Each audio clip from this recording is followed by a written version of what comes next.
Hands on my knee, flawless begins. Hop off a jet, barely get rest. What's up, guys? It's Trevor, and I'm currently just got home from school, just relaxed, watched a few YouTube videos, and so I'm just going to be doing my test revisions, just explaining some of the stuff I missed on the test, and just showing how my knowledge has improved from then, I guess. And so, yeah, I hope that you like this. Sorry if the quality isn't the best. Unfortunately, I don't have any fancy cameras, just a regular old iPad. So, yeah, let's get into the test. The first page of the test, all I had to essentially just do with drawing system diagrams and just explaining stuff that we learned in topic 1.1, which is just discussing like the anthropocentric, technocentric, and egocentric, all those different types of environmental value systems. And so on that page, I ended up getting full credit because I felt like I really understood that. It was something we'd been like learning since the beginning, and I felt like it was just made very clear to me, and so I'm happy that I got full credit on that part in the test. Moving on to page 2. For page 2 of the test. So it was discussing, again, more anthropocentric and technocentric, although this time it was kind of trying to relate it to an example of this, like, snow leopard trust. And so it was like asking us to identify which of these would be anthropocentric and which would be technocentric.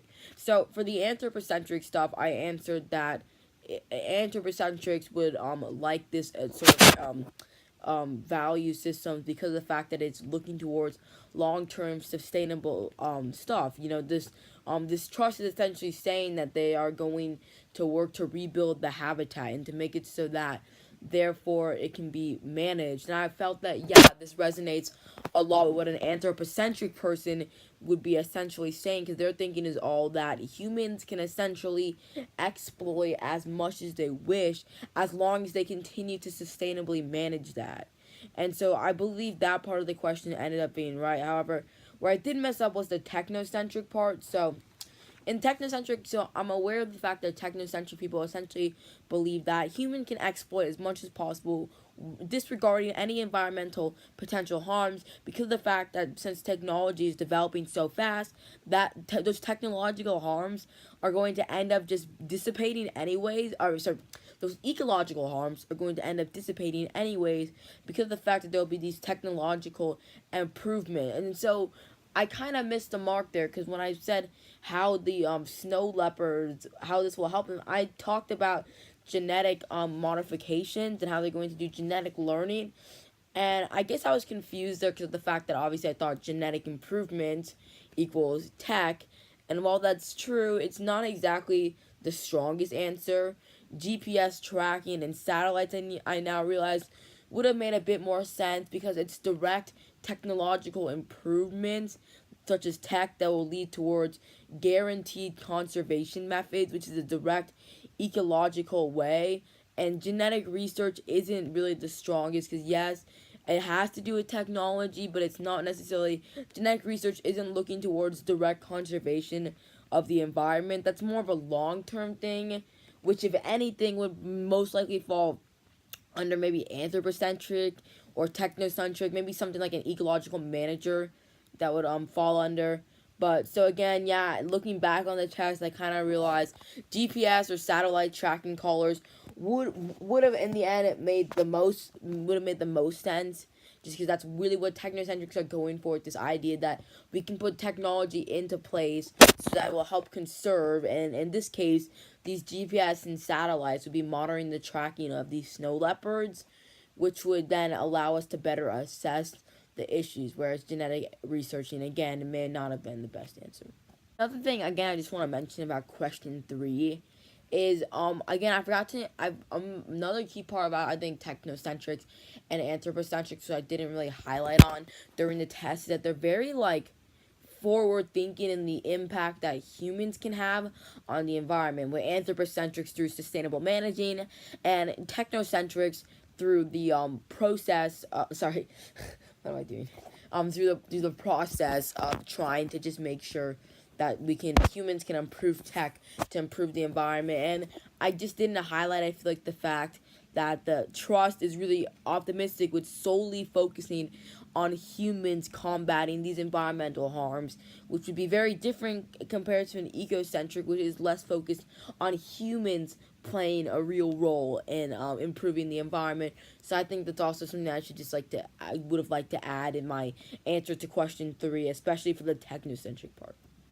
So, question number 4 on page 3, essentially, as I understand it, was just mainly just recapping what we learned in topic 1.3, I believe. So, it talked about the tipping point and systems changing to a new equilibrium. So, in the first part of that question, question 4, question.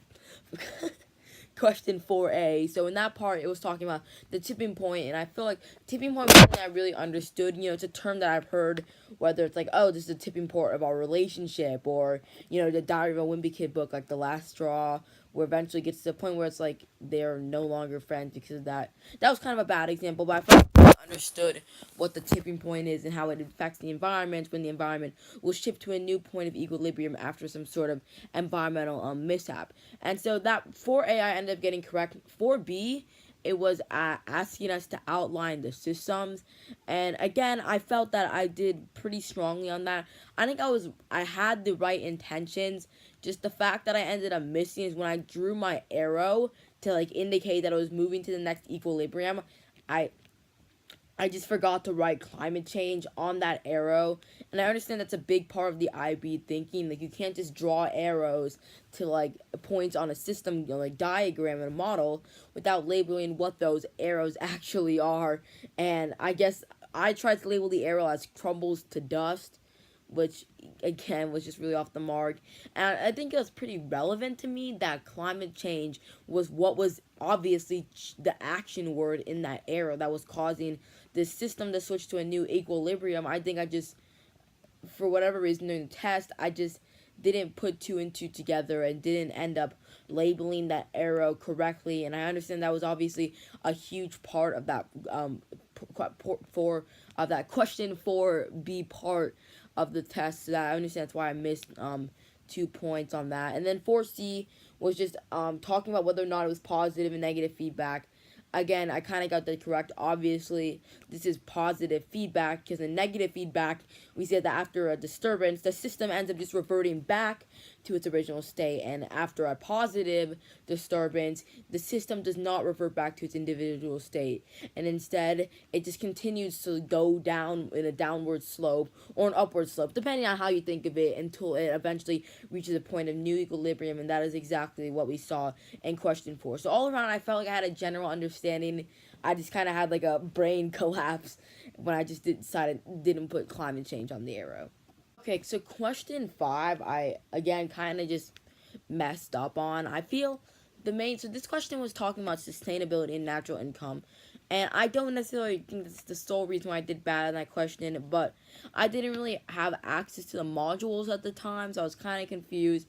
I didn't really get the same level of understanding, I feel like, on this particular topic, which I think was topic 1.4, I believe. And so because of that, I feel like I did a bit poorly on that. But again, like, I understand, like, I think part of that was just me. I should have been more careful to just, like, specify and to look over this stuff in the book, you know, before the test, to make sure I was clear on what sustainability and natural income really was and how they related. And so I don't think that the module is really a good enough excuse for why I did bad on that question. But I feel like it definitely did play into that. So I just didn't know I just wasn't as certain with my thinking when it came to that. So I ended up, essentially, I got the point because I was able to define sustainability, which I know is just essentially like, it's like basically just how easy it is for resources to be, like, replenished, and how methods you can replenish all have to do with sustainability. And I understood what natural income is, which was essentially the amount of resources that would enter into a specific system at a particular time and a basis. And so I was able to get those definitions down, but I think I just didn't have the learning that it took for that question to really justify how they relate. Like, I understand now, obviously, like, natural income is how much stuff goes into there. And so from that, you can just essentially derive that natural income comes from natural capital, and you have to sustain the amount of natural income you have, or else you're not going to be able to have any resources. And so natural income is the stuff that goes in to the system, and depending on how well you can sustain, and then you have to use methods of sustainability, such as not over exploiting and using sustainable practices in order to ensure that that natural income is going to last you. And another thing is that since natural income only ends up coming in on a particular basis, like for example, like if you're harvesting carrots, you can't necessarily harvest carrots year round. Like those carrots are essentially going to run out. Like it is, are essentially sorry, are essentially going to be only be able to be harvestable for a certain month. Like I know a personal example for me of natural income is we have a lemon tree, and that lemon tree is only able to be harvested during pretty much the early spring and the late fall. And so because of that, we have to make sure that we can't just squeeze all of the lemons immediately, because then we're not going to have any lemons for the rest of the year. You have to use sustainable practices such as not picking all of the lemons off of the tree in order to ensure that future generations will be able to benefit from that natural income. And so I think looking back on it and reading up on topic 1.4, I understand how in order for natural income to benefit the most amount of people and to really do its job as a resource, you have to manage it sustainably. So I think I understand better now the link between natural income and sustainability. Okay, so question 6 was essentially pretty much a big flop on my part. I had never really been asked to design an experiment on a test before, so I guess it kind of just hit me a bit by surprise. But regardless, when looking at it, I think the part that I was able to really get at, if any of these that ended up getting me the 1 point I got on that part of the exam, was just the fact that I was able to that I mentioned my control and I also mentioned my independent variable. But looking at the rubric, I understand like I didn't really specify these are my controls and these are going to be my variables. I kind of just brought it up in a kind of a really just not organized fashion. So it made sense that I wouldn't get, the full points for specifying control, variable, independent variable, and all the stuff that is necessary in designing an experiment. And another big part that I feel like I just completely just messed up on, I just didn't even conclude add a procedure. Again, I felt like just the fact that I didn't have time to really think about this. Like normally in the past science classes I've taken, such as my freshman biology course or chemistry, when I was talk about your procedure, it was you had a week or something to think clearly what is your procedure going to be. I guess it's the first time I had it on a test, having to design this experiment, and it's not that I feel like I understand how to design an experiment. I feel like I understand put a research question, put a hypothesis, put a procedure. In your procedure, specify your independent variable, your dependent variable, and specify your procedure, your data collection method, and all that stuff is relevant to these IB tests. And I just think I just completely just forgot essentially how to do procedures and all the stuff that is necessary towards designing an experiment. And I feel like if I could just go at it again, I would know right on the dot, okay, here's my procedure, here's where I'm going to specify my independent variable, my control, my dependent variable, here's where I'm going to write my research question, and here's how I'm going to essentially just collect my data, here's how I'm going to present my data in a conclusion. And I think I just kind of just messed up on it and just didn't really know how to react to this problem. But I think I definitely understand it now. So question 7, I did pretty well on. I mean, it just was talking about essentially this Hudson Bay trading Bay company in northern Canada, which essentially was just keeping these records on these lynx and hare populations. So the first question, which was essentially just stating what is the cycle length of the population, I got that right. I ended up figuring it was 10 years, which was again pretty specific for this. Sorry, that was for the lynx population. I ended up putting 10 years, which was about right. And then, but for the hare population, I don't know what was really going through my mind. I ended up putting 7 years. Really, I think that was a matter of just looking at the graph. I think I should have just assumed why would one population cycle be shorter than the other if they have to rely on each other in order to maintain equilibrium? that thought that I now understand now wasn't really going through my head at the time. I was solely trying to look at the graph, and I think I just got a bit too specific and just wrote 7 because that's what it looked like on the graph. But really, it should have been an easy answer, and I'm kind of annoyed I didn't get this because why would it, just thinking about it logically, why would the cycle length of a population which relies on the cycle length of another population in order to maintain its equilibrium that has been existing in nature with for such a long time, why would the cycle lengths be different? Like it literally doesn't make any sense now that I'm saying it out loud. I think perhaps it was just like nearing the end of the test. I just assumed, I just completely forgot about that. So I feel like I understand that better now. Section C, I mean, obviously I defined the first law of thermodynamics by essentially just saying, okay, so, like, first law of thermodynamics is essentially saying energy is neither created nor destroyed. Like, that's just a fact. Everyone knows that. It's, like, the law of conservation of energy. It's been taught to us since 5th grade. The part that I didn't get on, and which I probably should have specified, is how it specifically relates to the links and the hair graph. So I essentially just said that the energy is neither lost or gained, which essentially is me restating it, but I feel like I didn't really draw the link to it, which is why I was minused off that 1 point from that 2 point question. And I think looking back, it's clear I kind of should have just specified the fact that no matter how large the populations grow, the energy is going to be conserved. And looking like back at this, that's obviously the main point of this question.